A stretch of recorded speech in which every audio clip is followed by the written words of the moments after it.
What's going on, everyone? Welcome to episode number 41 here on the Proven Knowledge Podcast. This is the Creator Series. Today I welcomed Camden Bench, who is a Kansas City native. He currently lives in LA. Camden is a producer, guitarist, drummer, incredible talent to me.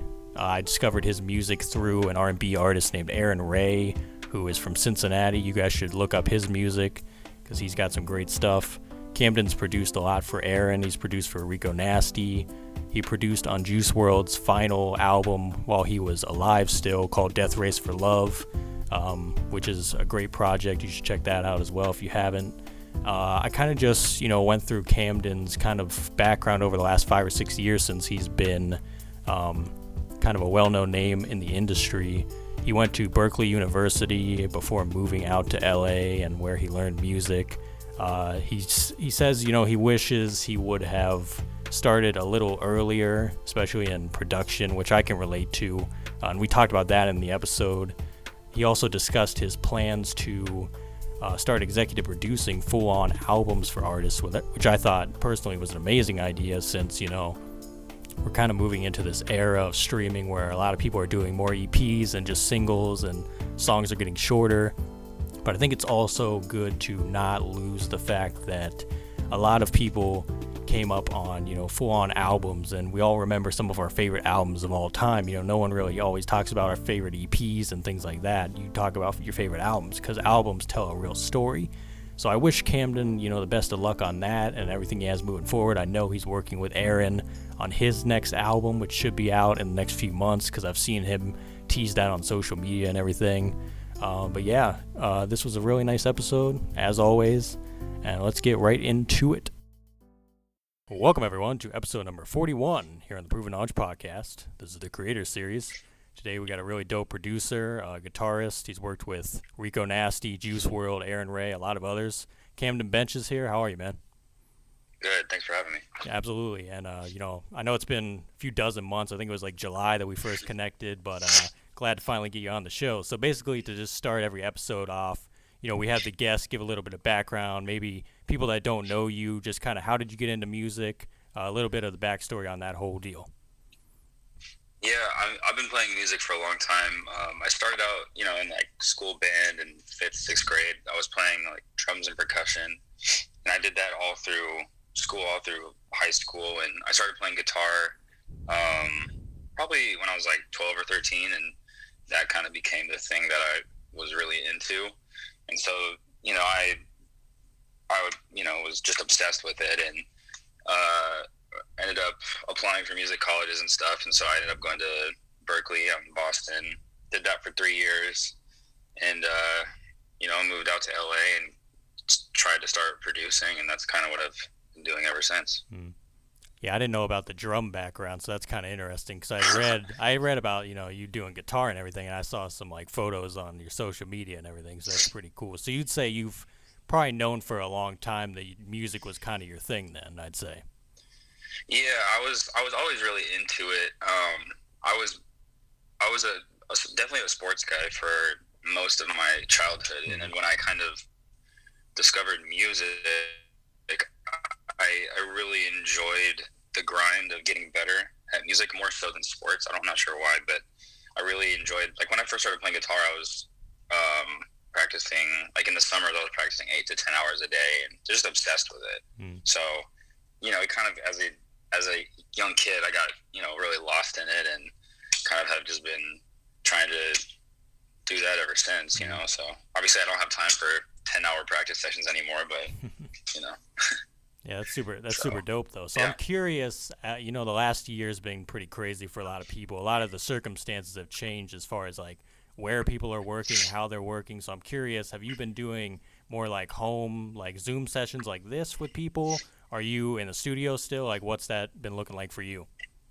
I've kind of, like, completely changed the way that I work, partially because, I still do sessions with people that I know, like, people that I'm close with and I trust that are, like doing what they're supposed to be doing right now and not, going out and partying and all that. But what I've started focusing on when the COVID situation started was making loops, and because I can do that at home and I don't need to be around people to do it. And so I started making loops a lot and sending them out to some of my producer friends, and it really kind of worked out kind of fast. Like I started realizing that doing this and sending it out to some more well-established producer friends that I know, like it's a really quick and easy way to get placements and just kind of stay active. Because I'm a musician first, producer second, so making loops is kind of like, it was the obvious thing that I just was kind of overlooking for a long time. So since COVID started, that's kind of what I was focusing on. I know for a lot of people that play an instrument too, I'd say it's a lot easier because you can lay down just basic ideas, and like a producer could take that and kind of build around that, build a whole track around it, and then you end up getting credited and things like that. And like you said, it's like almost like a new way of doing things. So I think a lot of people are getting away from the samples a little bit more, and they're kind of just finding people that can kind of do that for them or kind of collaborate. So I think it's like such a great way of doing things. And even I've like started working with different people on sending like ideas back and forth, and we kind of just build things up from there. So I always think that's such a cool thing. So let's stick kind of with, the situation of the last year or so. I know a few years ago you were on tour with Arin Ray. You were his guitarist and everything. What do you think you miss most about the atmosphere of like being on stage in front of people and things like that? It just the energy is awesome. Like when I first started touring with Arin, like when I first met him, we went on tour with her for a couple of months, I think. And because it was her tour and Arin was a brand new artist, there was no pressure for us because nobody was there to see Arin yet. But, every show was sold out. And by the end of each show, it was really cool to see his growth and everything. And obviously getting to play sold out shows in these amazing amazing venues was really sick. And I don't know, traveling is fun, being somewhere every day, it's exciting and it's tiring, definitely, but and it's never boring, you know what I mean? Mm-hmm. You're always moving, so I mean that's kind of fun.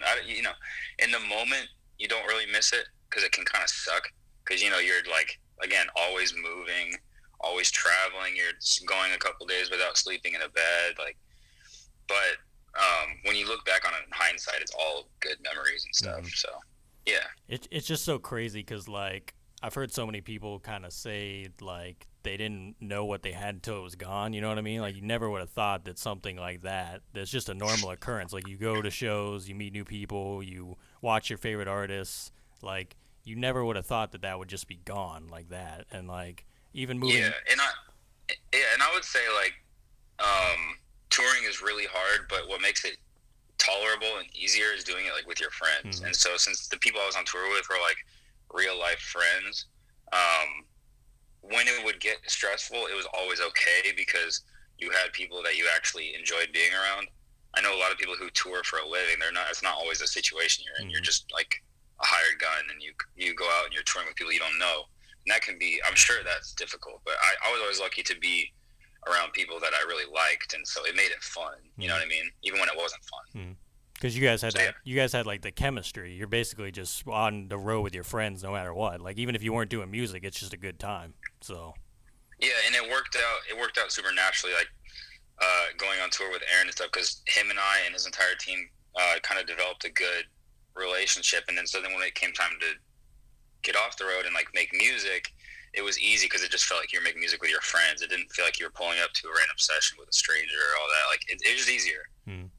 So like the touring kind of set up the work, like the music that we ended up making, and it just made it really easy. So way more organic probably to do it that way. Yeah. So yeah, exactly. Super dope. So from what I've heard from like your production, I'd say you channel a lot of emotional like progressions and everything in there. So I'm curious to know who are your biggest inspirations as far as like who kind of influenced you the most to kind of pick the style you have, and just kind of who have you always listened to that really made you say, I kind of want to make music in my own way, kind of like them?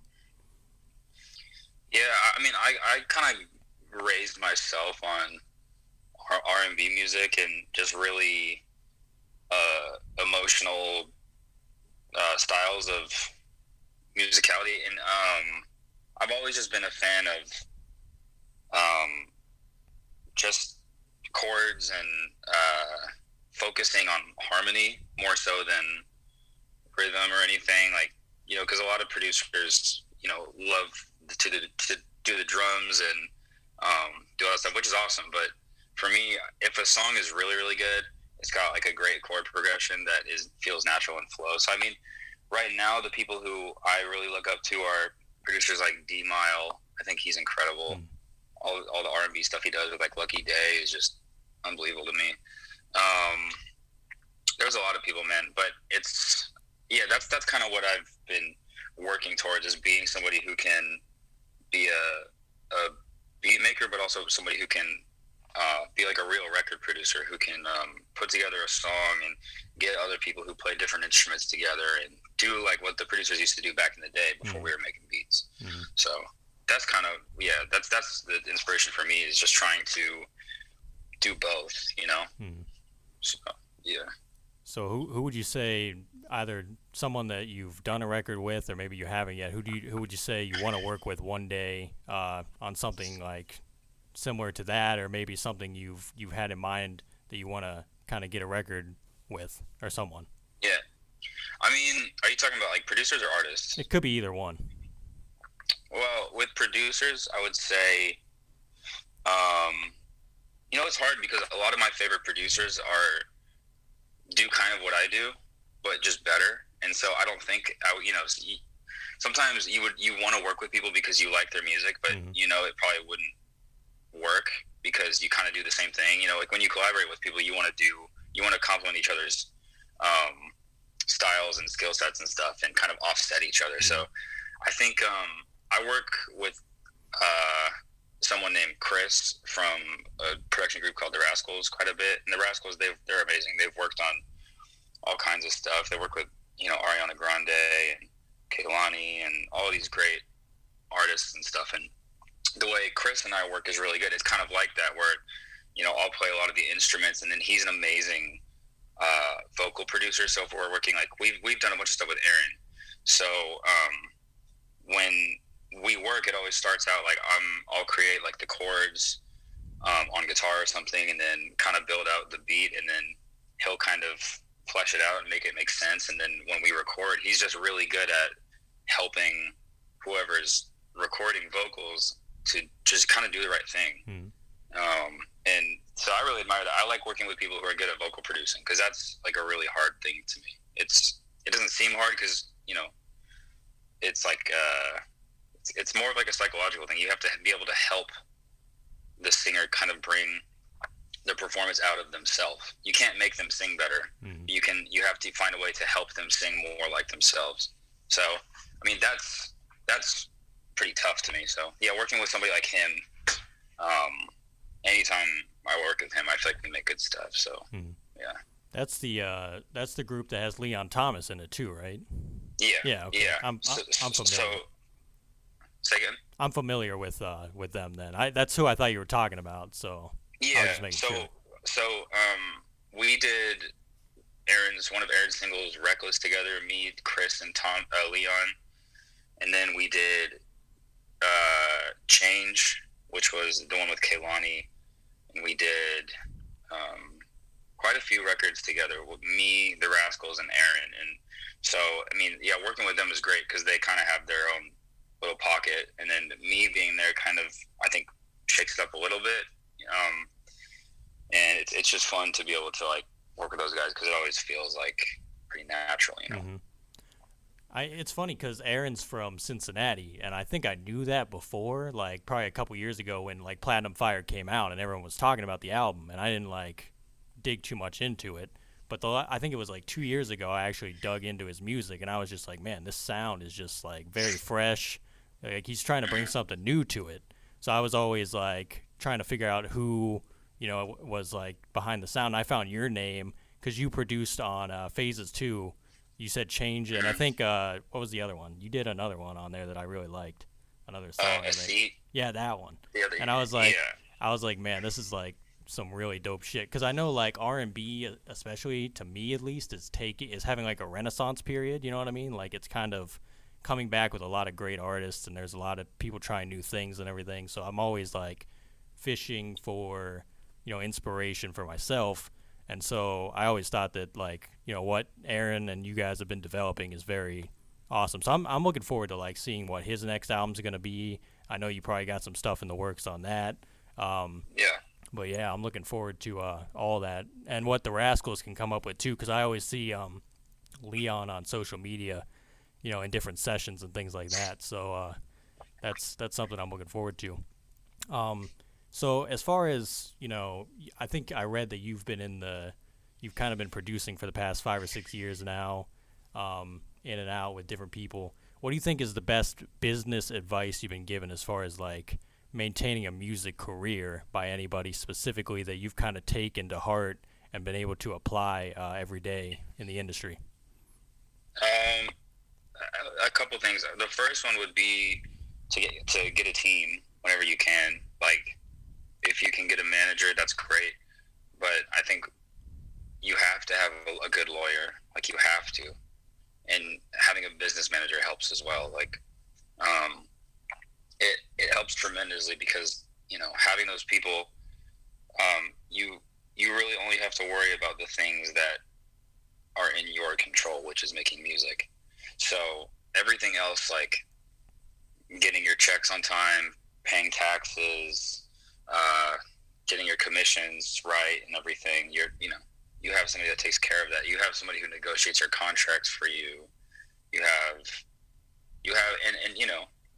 everybody, like, we all make money doing it. So, everybody wins at the end of the day, but it helps the producers so much because when I first started and the first placements I got, I didn't have a lawyer, I didn't have a manager, and I had no idea what I was doing. I didn't lose anything, but I definitely didn't probably get what I was owed because I didn't have somebody looking out for me. Mm-hmm. I think producers, creative people, a lot of the times are not the best business minds, and that's fine. Like, that's completely okay. Like, but you have to find the people who do have that skill set, who can look out for you. And the other part that I would say is you gotta bet on yourself. Like, because a lot of people sign their publishing deals too early, and they get into bad deals, and they get stuck. They get stuck for a long time, and you lose money. You might lose opportunities. A lot of stuff comes with that, and that's like the big decision you make as a producer at some point in your career is doing your first publishing deal. And so I think the longer, everybody told me, Arin told me when I first came up, like, just wait. Don't sign a deal until it's either life-changing money or life-changing opportunity. And so, I'm still independent, and just you want to just kind of build up your catalog and build up your reputation before you sign a deal. Otherwise, you're kind of just robbing yourself. Mm-hmm. Because if you want to build up some hype, like if you think about artists, like the bidding war artists, those guys are going to get great deals because they have leverage. You know what I mean? But the artists who are like on up and coming, who get like one label offer and then they sign the first one, your first offer is never going to be the right one, more than likely. Mm-hmm. So having that amount of interest where you can kind of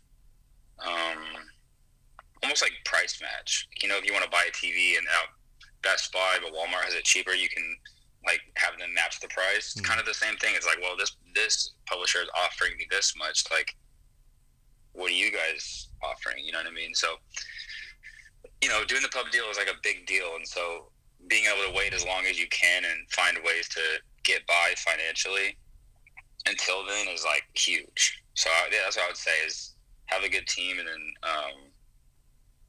wait as long as you can before doing a deal. Mm-hmm. That kind of goes back to what I mentioned in a lot of these episodes. Is kind of just being patient. You know what I mean? Like, I think people are so quick to jump at the first thing that they're offered, like you said, because it's just like you feel like you've been working so hard every single day for however many years, and you're just like, oh well, I have to do this because it might not come again.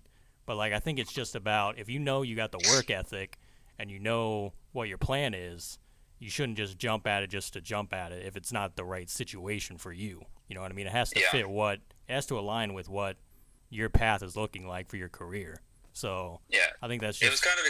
It was explained to me one time in a really good way in that doing a deal is like getting married to somebody. You know, you don't want to propose to somebody before dating them. Mm-hmm. You know, you want to spend a lot of time getting to know them, understanding their quirks, looking for red flags, making sure this is the right match before you commit Mm-hmm. to it. Because once you commit to it, you can't go back until it's over.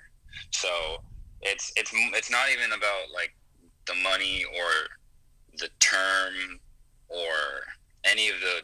I mean, it's partially that, but it's also like, who are you signing to? Are these people really interested in your career flourishing under them, or do they just want your catalog? Because that's what's happening a lot right now too. Is publishers are like signing people's catalogs more so than the writer or producer. So it's like you want to make sure if you're signing to somebody that they're gonna look out for your publishing as well as new opportunities and help you make everybody more money. You know what I mean? So it's a balance, I think, and it's all about just finding the right thing. So absolutely. So I know we said you're out in LA now. You were from Kansas City, so I'm kind of curious. I've had multiple people that kind of located to LA just for work and stuff. So I'm curious for you, what was the motivation to kind of do that? Was it strictly for connections and things like that, or was there another reason? I think I kind of just realized that if I wanted to have a career in music, is kind of the only place you can be, at least in the beginning. Because I was at Berkeley, and my last year there, I knew that I wanted to move somewhere to get started in music as a producer, and I was kind of between Atlanta and LA, because at the time I was mostly doing like more rap production, and so I figured Atlanta might be like a more appropriate place to be.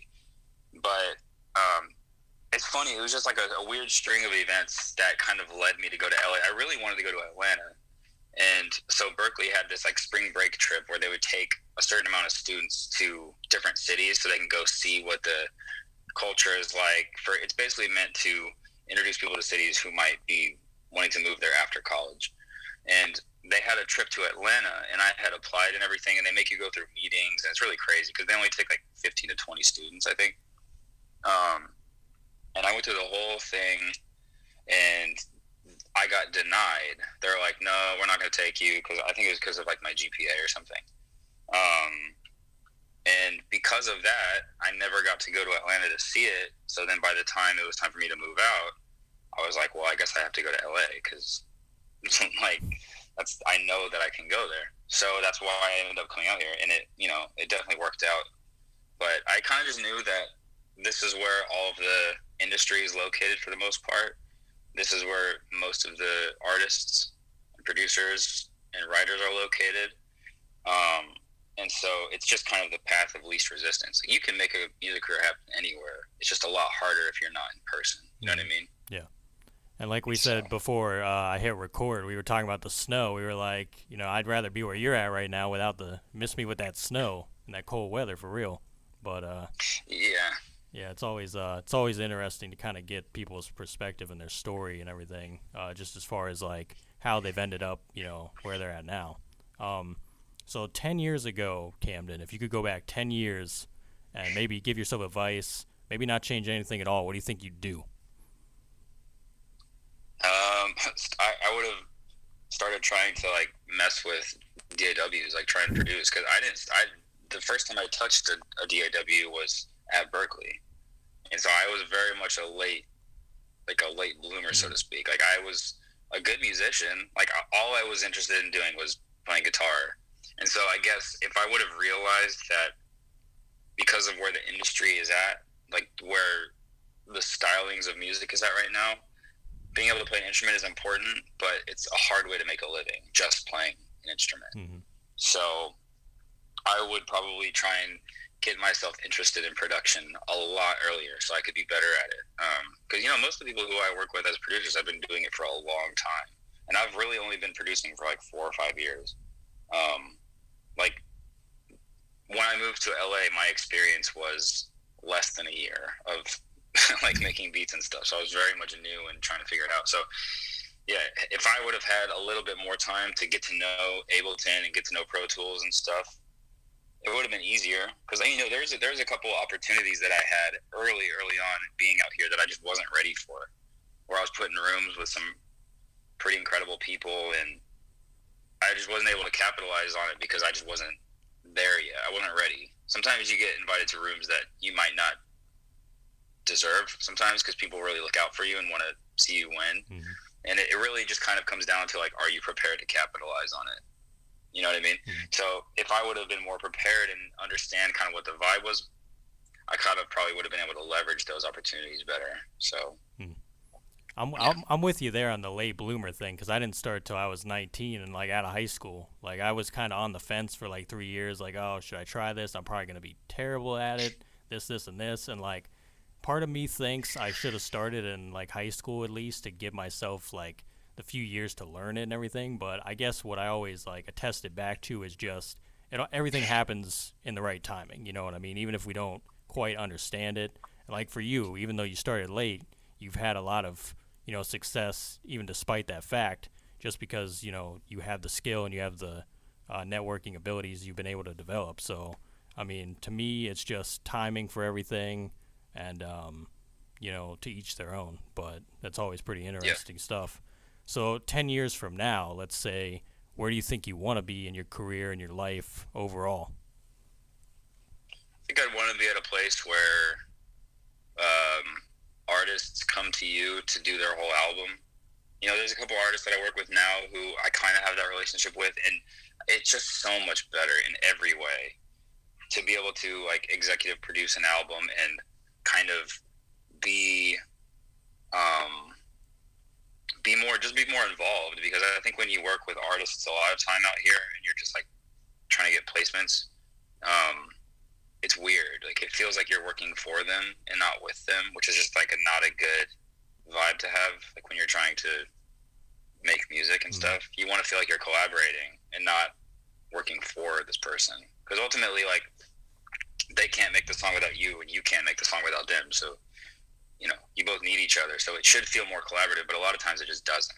So I think being able to have a rapport with different artists where they just come to you and they say, I want you to do my whole project, that's a lot of fun, because you get like ultimate freedom. They trust you to kind of make decisions for them a little bit, and you can really kind of create the world you want to create and just make it right for them.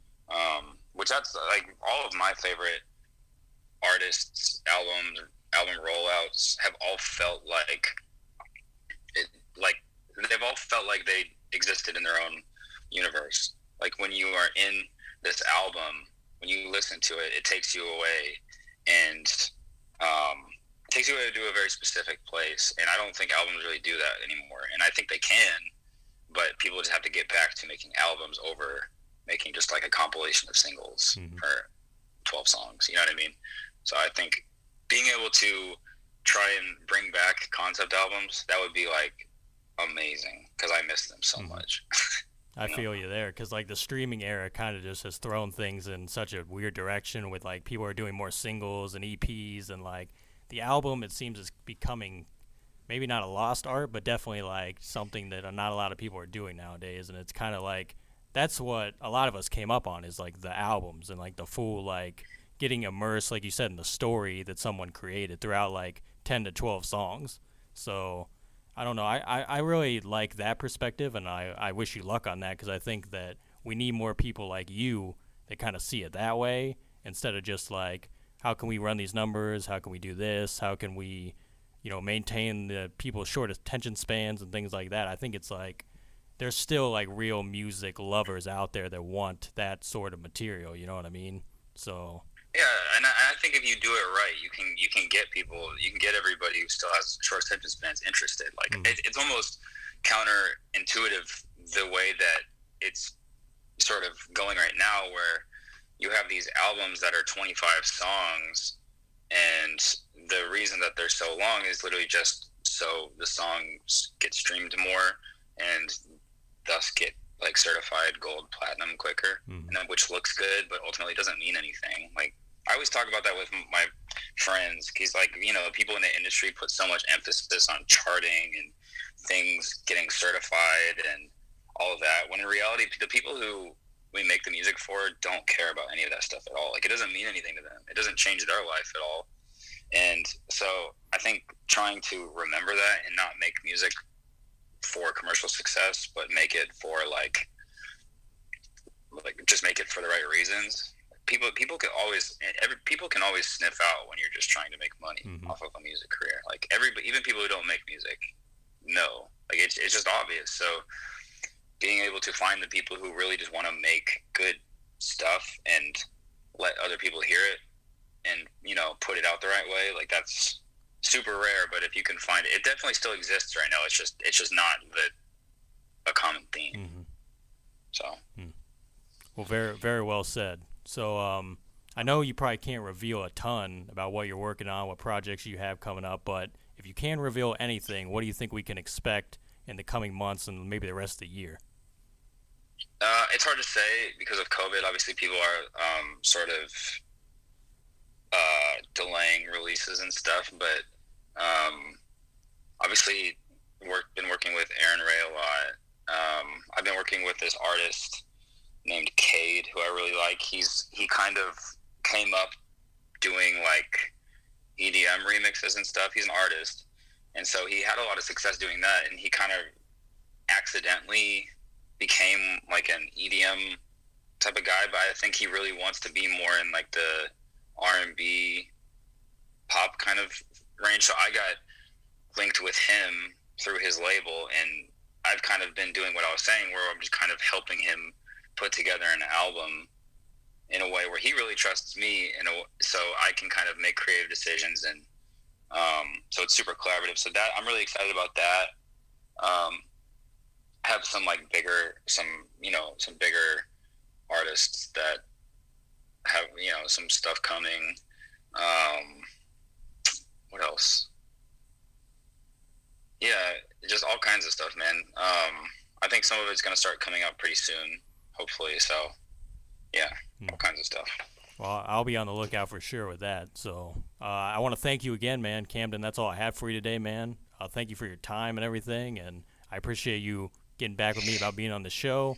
You know, hopefully we can do this again someday, you know, once these barriers get lifted with quarantine and COVID and whatnot. Who knows when that's going to be, but, you know, I'm wishing you the best of luck, bro. All right, man. Thank you. Thanks for having me. Thank you, everyone, for listening today. That was episode number 41.